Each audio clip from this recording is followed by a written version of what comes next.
Hello दोस्तों, रश्मि बाइटी stories में आपका स्वागत है। शहर के सबसे बड़े अस्पताल में इस समय हड़कंप मचा हुआ था। अस्पताल की विशाल इमारत के सामने राजनीतिक दर महिला मोर्चा और अस्पताल में भर्ती घनाढ़ और समाज में अच्छी रसूख रखने वाले परिवार की बहू को डिलीवरी के लिए भर्ती किया गया था। सो बहू के मायके और ससुराल पक्ष के सभी लोग अस्पताल स्टाफ से बहस कर रहे थे। बहस धीरे धीरे झगड़े का रूप लेने लगी थी। अस्पताल बहुत ही महंगा था। सभी रोगों के विशेषज्ञ इस अस्पताल में कार्यरत थे। अस्पताल के प्रबंधक मालिक के सामने सेठ अमीरचंद क्रोधित मुद्रा में खड़े चीख रहे थे। कहाँ है हमारे खानदान का वारिस? किसे बेच दिया, कहाँ गायब कर दिया? मैं आपके इस चिकित्सीय व्यापार को बंद करवा दूंगा। आप जानते नहीं मुझे। अस्पताल के मालिक प्रबंधक प्रधान डॉक्टर विनीत सक्सेना ने करोड़ों की लागत से चिकित्सा का व्यवसाय शुरू किया था। इनके इस विशाल एयर कंडीशन अस्पताल में पहले भी कई तरह की अफवाहें उड़ चुकी थीं, लेकिन वे सारी अफवाहें हवा होकर इसी रफा दफा हो गईं, क्योंकि दूसरे नर्सिंग होम्स और सरकारी अस्पताल से गरीब मध्यम वर्ग की किडनी आंखें निकालकर यहाँ लाई गई थी और बड़े लोगों के शरीर में लगाई गई थी करोड़ों लेकर। लेकिन इस दफा मामला दूसरा था। इस निजी अस्पताल में कोई गरीब और मध्यम वर्गीय आदमी तो आने की हिम्मत ही नहीं कर सकता था। सब धन कुबेर व्यापारी, राजनीतिक, प्रशासनिक क्षेत्र के उच्चतम लोग ही आते थे। इस बार सेठ हमीरचंद की बहू को लड़का हुआ था और थी लड़की। विनीत सक्सेना ने लगभग गिड़गिड़ाते हुए कहा, सेठ साहब, आप लोगों के लिए हम क्या क्या नहीं करते। क्या आपके साथ धोखा करेंगे? यकीन मानिए, लड़की ही हुई थी। नर्स ने गलती से फॉर्म में लड़का लिख दिया है। मैं कुछ नहीं सुनना चाहता। मेरे खानदान में आज तक लड़की पैदा नहीं हुई। मेरे चारों लड़कों के यहाँ दो दो लड़के हुए हैं। खुद मेरे पिता के 4 लड़के थे। क्या आप हमारी वंश परंपरा को झुठला देंगे? लड़के होना हमारे खानदान के जीन में है। हमें हमारा बच्चा वापस करो और जिसकी लड़की है उसे वापस करो। मैं अभी नर्स को बुलवाता हूँ। विनीत सक्सेना के पास रखी घंटी बजाई। चपरासी दौड़कर अंदर आया। उसे देखकर विनीत सक्सेना ने कहा, कौन सी नर्स थी? डिलीवरी वार्ड में तुरंत भेजो। पल भर में नर्स प्रकट हुई, डरी सहमी घबराई सी। तुमने डिलीवरी करवाई थी? Yes sir. क्या हुआ था? जी बेटी। फिर फॉर्म में बेटा क्यों लिखा? सर, गलती से। अमीरचंद चीख पड़े। गलती से नहीं हुआ कुछ भी, तुमने सही लिखा है फॉर्म में। ये बताओ कितने रुपए मिले तुम्हें बच्चे को दूसरे को लेकर लड़की रखने के लिए? मैं तुम्हारी नौकरी खा जाऊंगा, तुम्हारा कैरियर चौपट कर दूंगा, जेल भिजवा दूंगा। सच सच बताओ, कहाँ है हमारा पोता? सर, लड़की ही हुई थी, मेरा विश्वास कीजिए, गलती से लिख गया। जल्दी जल्दी, तुम ऐसे नहीं मानोगी। अमीरचंद चीखे। फिर पलटकर डॉक्टर विनीत से बोले, मैं आपको चंद घंटों की मोहलत देता हूँ। अपनी गलती सुधार लीजिए, वरना परिणाम भुगतने को तैयार रहिए। गुस्से में अमीरचंद बाहर निकल गए। जिस कक्ष में उनकी बहू भर्ती थी, उनके बाहर उनका परिवार खड़ा था। उन्होंने कहा, यहाँ रुकने की किसी को जरूरत नहीं। सब घर जाओ, मैं अपना पोता लेकर ही वापस आऊंगा। यहाँ सिर्फ हरपाल रुकेगा। उन्होंने हरपाल से कहा, जाओ बहू को दिलासा दो, मैं तब तक पुलिस मीडिया से बात करता हूँ। अमीरचंद बाहर निकल गए। हरपाल ने कमरे में प्रवेश किया। अपनी पत्नी के सिर पर प्यार से हाथ रखते हुए कहा, चिंता मत करो, हमें हमारा बेटा मिल जाएगा। हरपाल की पत्नी पार्वती ने कहा, समझकर स्वीकार कर लीजिए। अब इसी बच्ची को अपनी किस्मत। हरपाल की आंखों में खून उतर आया। वह चीख पड़ा, क्या कह रही हो? हमारा बेटा हुआ था, हमें दूसरे का पाप नहीं चाहिए। हमारे खानदान में सिर्फ बेटे पैदा होते हैं। अगर बेटी मेरी भी होती तो भी नहीं अपनाता। क्या मुंह दिखाऊंगा अपने खानदान को? अपने पिता के सामने क्या कहूँगा? ये कि बाबूजी, मैं लड़की का बाप बन गया। क्या इज्जत रह जाएगी मेरी? अपने भाइयों के बीच कभी बंटवारा हुआ तो क्या मिलेगा बाबूजी से? कानी कौड़ी भी नहीं। पार्वती ने उदास स्वर में कहा, मार डालते यदि लड़की पैदा होती तो। क्या आप? हरपाल ने गुस्से में कहा, यदि नहीं भी मारता तो तब तक तुझसे बच्चे जन्माता जब तक कि लड़का नहीं हो जाता। क्या मैं बच्चा जनने वाली मशीन हूँ? मैं व्यर्थ बहस नहीं करना चाहता। नर्स की गलती लिखित रूप में पकड़ी गई है। हमारा बेटा बदल गया है। हमारे साथ धोखा हुआ है। पति का रौद्र रूप देखकर पार्वती अंदर तक सिहर गई। उसने चुप रहना ही उचित समझा। हरपाल के बाहर निकलते ही वह नन्ही मुन्नी बिटिया से दुलार करने लगी।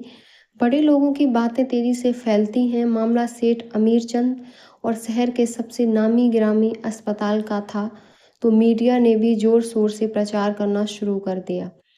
अस्पताल में बदला गया बच्चा। सेठ अमीरचंद मीडिया वालों से, राजनीतिक दलों, स्वयंसेवी संगठनों, महिला मोर्चा वालों से मुखातिब थे।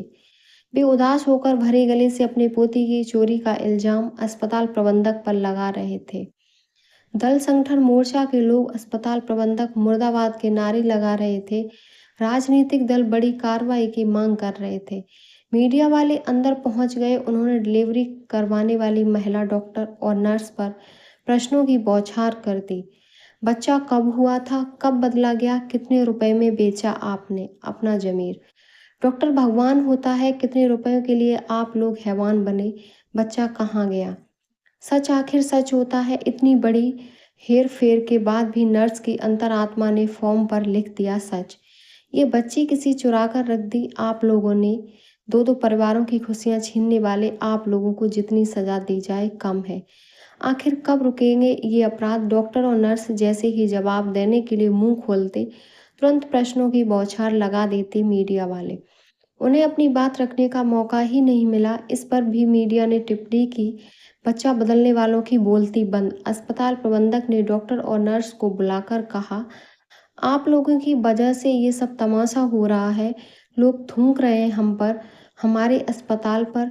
डॉक्टर लीना ने कहा, सर आप विश्वास कीजिए, बेटी ही हुई है, कौन मानेगा आपकी बात? विनीत सक्सेना ने गुस्से में कहा, सर नर्स से लिखने में गलती हो गई, इसका इतना बड़ा तमाशा बना रहे हैं ये लोग।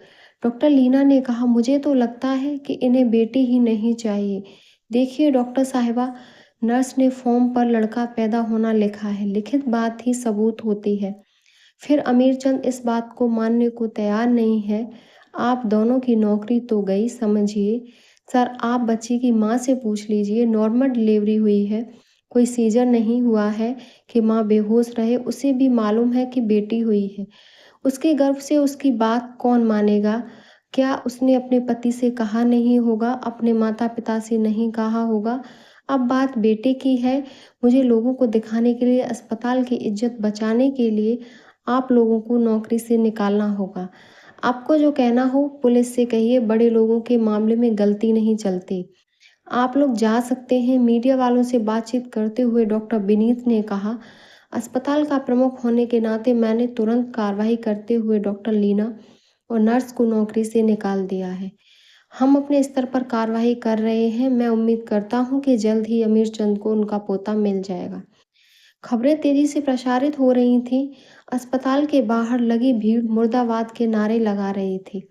अमीरचंद ने फोन लगाकर डॉक्टर विनीत से कहा, हमें हमारे खानदान का चिराग जल्द नहीं मिला तो कल मामला पुलिस के पास पहुंच जाएगा। डिलीवरी कक्ष में अचानक मीडिया वाले पहुंच गए। कैमरे के फ्लैश चमकने लगे। पार्वती पर अस्पताल कर्मचारियों के लाख समझाने मना करने पर भी मीडिया वाले नहीं माने। उन्होंने अस्पताल कर्मचारियों से कहा, यदि आप भी पाप के इस खेल में शामिल नहीं हैं तो हट जाइए सामने से, सत्य को सामने आने दीजिए, अन्यथा इस खबर में आपको भी खलनायक बनाकर पेश किया जाएगा। कर्मचारी मुंह को हाथों से छिपाकर एक तरफ हो गए। पार्वती जी आप घबराइए नहीं, न्यूज रिपोर्टर ने कहा, हम आपके साथ हैं, हम आपको इंसाफ दिलाकर रहेंगे। आप ही इकलौती चश्मदीद गवाह भी हैं। और पीड़िता के रूप में पार्वती के बयान मसाला लगा लगा कर डॉक्टर विनीत परेशान थे। उन्हें अपना कारोबार डूबता दिखाई दे रहा था। कुछ देर वे आंखें बंद किए व्हील चेयर पर पड़े रहे। फिर उन्होंने सरकारी अस्पताल में पदस्थ अपने डॉक्टर मित्र को फोन लगाकर पूछा, किसी महिला की डिलीवरी हुई है 2-4 घंटे पहले? लड़का किसी को दूसरी तरफ से आवाज आई, हाँ हुआ तो है, एक औरत का सीजर हुआ है, अभी भी बेहोश है, बच्चा पहुंचा दूंगा, लेकिन मामला बड़ा है, रुपया अच्छा मिलना चाहिए। विनीत सक्सेना के चेहरे पर कुछ राहत के भाव आए। सुनो, किसी को कानो कान खबर ना हो, बच्चा दे जाओ और बच्ची ले जाओ। दूसरी तरफ से आवाज आई, अभी तक उसके घर के लोग नहीं आए हैं, जल्दी करना, मैं बच्चे को भिजवा रहा हूँ अपने विश्वसनीय आदमी के हाथों। Okay thanks doctor. पार्वती नन्ही बिटिया को दूध पिला रही थी, तभी डॉक्टर विनीत, अमीर चंद का पूरा परिवार और पीछे पीछे मीडिया पार्वती को बधाई देते हुए बोला, मुबारक हो, आपका बेटा मिल गया। नर्स ने बदल दिया था, हमने शक्ति बरती तो उसने मुंह खोल दिया। ये रहा आपका बेटा। डॉक्टर विनीत ने बेटे को पार्वती के पास रख दिया। अमीर चंद और उनका परिवार खुशी से झूम उठा। मिल गया माँ का लाल। मीडिया ने ब्रेकिंग न्यूज़ शुरू कर दी। जैसे ही पार्वती के हाथों से उनकी नवजात बिटिया को लिया गया, वह बिफर पड़ी। माँ थी वह बेटी की। पार्वती क्रोध में चंडी बन चीख पड़ी, खबरदार, जो मेरी बेटी को हाथ लगाया। मैंने बेटी पैदा की है, कोई गुनाह नहीं किया। जिन्हें बेटा चाहिए वे तलाक लेकर अपने बेटे की दूसरी शादी कर दें। ये मेरा खून है, ये मेरी बेटी है। किस माँ की कोख उजाड़कर उसका बेटा ले आए, वापस करके आइए। अमीरचंद ने अपने को आसमान से गिरता महसूस किया। पार्वती का रौद्र रूप देखकर हरपाल की भी हिम्मत न हुई कुछ कहने की। अपनी बेटी को सीने से लगाए पार्वती रणचंडी की मुद्रा में थी। अस्पताल में सन्नाटा सा छा गया कुछ पल के लिए। आपको वीडियो पसंद आई हो तो लाइक